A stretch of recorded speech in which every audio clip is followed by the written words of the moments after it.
Amis du jour, bonjour, j'espère que vous allez bien. Je suis très content de vous retrouver aujourd'hui pour une nouvelle vidéo qui va souffler très certainement un vent de nostalgie dans la communauté Booktube, puisque cette vidéo, il s'agit d'un C'est lundi, que lisez-vous? Les plus jeunes d'entre vous ne doivent pas connaître, mais il y a de cela une dizaine d'années, il y avait le fameux rendez-vous incontournable sur la Booktubosphère qui s'intitulait C'est lundi, que lisez-vous? Le rendez-vous, franchement les amis, il était très simple. Dans ces vidéos, on vous présentait les lectures de la semaine précédente, on vous présentait nos lectures en cours et ce que nous envisagions de lire dans la semaine à venir. Il y a quelques semaines, je suis retombée sur d'anciennes vidéos du C'est lundi, que lisez-vous, de booktubeuses que je suivais, que je suis même toujours. Je suis retombée sur les vidéos de Jess, sur les vidéos de Galéane, sur les vidéos de Simi, sur les vidéos de Candy Shy. Et j'ai eu un moment de nostalgie où je me suis dit, mais Booktube, franchement, il y a une dizaine d'années de cela, on se prenait vraiment pas la tête. On faisait notre petite vidéo du lundi, le dimanche, on faisait le In My Mailbox. Et c'était très bon enfant. Et cette mentalité-là me manque énormément, je ne vous cache pas. Et je me suis dit, Benji, si tu as envie de refaire le rendez-vous du C'est lundi, que lisez-vous? Qu'est-ce qui t'en empêche en fait? Donc me voilà, nous sommes lundi, et je vous présente donc ma vidéo du C'est lundi, que lisez-vous. Donc, la semaine dernière, étant en vacances, vous vous imaginez bien qu'avec Damien, nous avons énormément bourlingué, et de ce fait, je n'ai quasiment pas lu. Pourtant, c'est vrai que hier soir, j'ai terminé un livre que je vais vous présenter maintenant. Il s'agit du premier tome de la saga Strom, de Emmanuel et Benoît de Saint-Chamas, intitulé Le Collectionneur, et publié aux éditions Nathan. Alors, vous allez vous dire, décidément, Benji, il reprend un vieux rendez-vous et il lit une vieille saga littéraire. Oui, quand je vous dis que la nostalgie me tient, je ne vous mens pas. J'avais les 3 premiers tomes de la saga Storm dans ma bibliothèque et c'est vrai que ça va faire un petit moment que j'avais très envie de la découvrir. Et ce qui m'a vraiment donné l'envie, c'est justement une ancienne vidéo de Jess qui disait que dans ce roman, la thématique abordée allait être le voyage dans le temps. Et moi, je suis un très grand fan de tout ce qui concerne les voyages dans le temps. Donc voilà, je me suis dit qu'il serait vraiment temps de sortir ce premier tome de ma bibliothèque. Et c'est chose que j'ai faite la semaine dernière. Bon, je dois dire que ce roman, j'en attendais peut-être trop. Toujours est-il que quand je l'ai commencé, le premier quart, j'ai eu énormément de mal. Je ne sais pas pourquoi, mais je n'arrivais pas à m'attacher au personnage, je n'arrivais pas à m'immerger dans l'histoire. Et puis je ne sais pas ce qui s'est passé, à un moment donné, passé le premier quart du roman, il y a la mythologie qui a commencé à se développer, les personnages qui ont commencé à être également beaucoup plus développés, et de ce fait je me suis attachée à eux, et de facto, je me suis vraiment intéressée à l'histoire. J'en ressors franchement avec un avis positif, vraiment, et surtout très envie de lire le deuxième tome. Cette saga, je pense qu'elle va pas faire long feu. D'ailleurs, je suis très surpris de voir qu'à l'époque, elle n'a pas fait vraiment de grand bruit sur la blogosphère, ou je suis peut-être passée à côté, parce que vraiment, pour une saga jeunesse, il y a vraiment tout ce qui pourrait intéresser un adolescent. Il y a de l'action, il y a du fantastique, il y a de l'aventure, il y a des personnages attachants, il y a une vraie mythologie. C'est vraiment le genre de saga qui ne prend pas les jeunes pour des cons. Et ça, franchement, j'ai vraiment apprécié.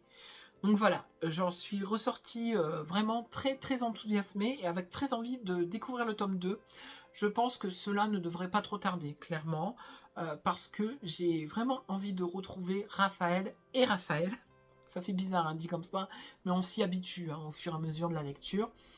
Et j'ai hâte surtout de savoir ce dont les auteurs vont aborder dans la suite de la saga. Parce que moi, clairement, ce tome 1, avec cet objet retrouvé dans le caveau d'un pharaon de la Grèce antique, la fin te laisse sur un petit cliffhanger. Et même si je pense savoir d'où ça va aller, dans quelle direction ça va partir, c'est toujours intéressant de voir le chemin que nos personnages vont suivre pour arriver à cet instant T. Donc voilà, franchement, si vous avez envie d'une bonne saga jeunesse, ou si vous avez envie aussi de faire lire à vos enfants une bonne saga jeunesse, Storm de Emmanuel et Benoît de Saint-Chamas, c'est clairement fait pour vous. Voilà. Ensuite, en ce qui concerne mes lectures en cours, J'en ai deux. Je vais vous montrer la plus ancienne. Il s'agit du livre Perdu des sortilèges de Deborah Harkness, publié au livre de poche. Je vous en avais parlé lors de mon précédent vlog.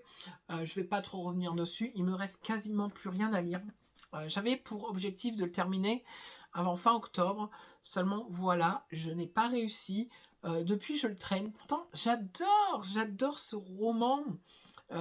Mais là aussi, en ce qui concerne la mythologie, le personnage de Diana, le personnage de Matthew, qui franchement, moi, je les adore. J'aime beaucoup également la famille de Diana, qui commence vraiment à être développée. Là, on part sur quelque chose, sur une thématique qui me plaît vraiment beaucoup. Et je sais pas pourquoi je n'arrive pas vraiment à y retourner. Pourtant, il me reste moins de 100 pages à lire. Je me dis que cette semaine, ce serait vraiment bien que je le termine.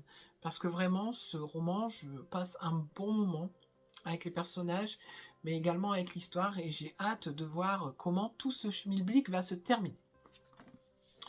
Et puis, hier soir, j'ai commencé une nouvelle lecture qui était dans ma palle saisonnière du mois de l'automne. Il s'agit de La couleur des sentiments de Catherine Soquette, qui est publiée aux éditions Babel. Pour l'instant, je ne peux pas vous en dire grand-chose puisque j'ai lu en tout et pour tout 28 pages. Mais on évolue en août 1962. Dans le premier chapitre, on rencontre Abiline, qui est une nourrice slash femme de ménage qui travaille pour un couple de blancs à les noirs. Ça se passe pendant la ségrégation. Il y a pas mal de thématiques sur le racisme qui est mis en avant. En 28 pages, franchement, j'ai tout de suite plongé dans l'écriture de l'autrice. Je me suis tout de suite attachée à Abiline, je ne sais pas comment ça se prononce. Je suis désolée. Je pense que c'est Abiline. Voilà.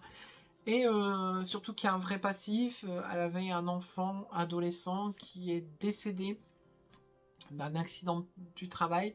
Seulement, à cette époque-là, voilà, quoi, les blancs engageaient les noirs, s'en servaient un peu comme esclaves, on va pas se mentir.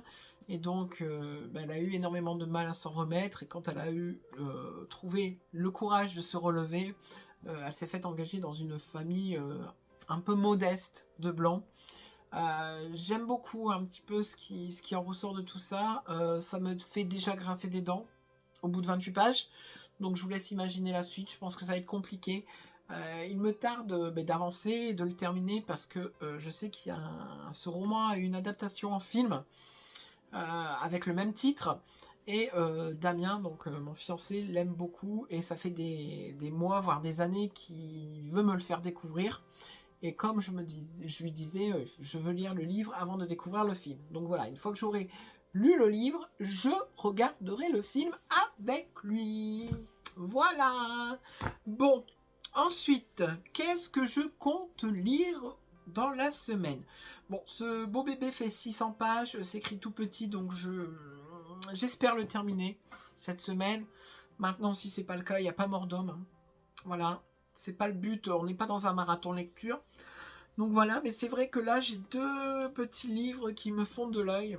Je ne sais pas vers lequel je vais me diriger une fois que La couleur des sentiments sera terminée. Peut-être je vais me diriger vers aucun des deux, hein, mais je vais vous les présenter quand même. Le premier, il s'agit de In the After de Demetria Lonetta, qui est publié aux éditions Lumen. Un roman qui fait très thématique d'Halloween, puisqu'on va évoluer dans un monde où des créatures ont débarqué, et ces créatures tuent les humains. Voilà, tout un programme. Et le deuxième roman que j'ai très envie de lire en ce moment, et là aussi c'est une petite pavasse de 700 pages, il s'agit de L'ombre du vent de Carlos Ruiz Zafón, qui est publié aux éditions Pocket, et qui est le premier tome de la saga Le cimetière des livres oubliés. Donc je pense que c'est un livre qui va parler de livres, et vous savez que j'adore ça. Voilà. Bon, la vidéo est déjà terminée les amis. J'espère que vous aurez pris plaisir à la regarder. Les amis, je vous laisse là pour aujourd'hui. Je vous fais de très très gros bisous et je vous dis à très vite pour de nouvelles vidéos. Allez, ciao!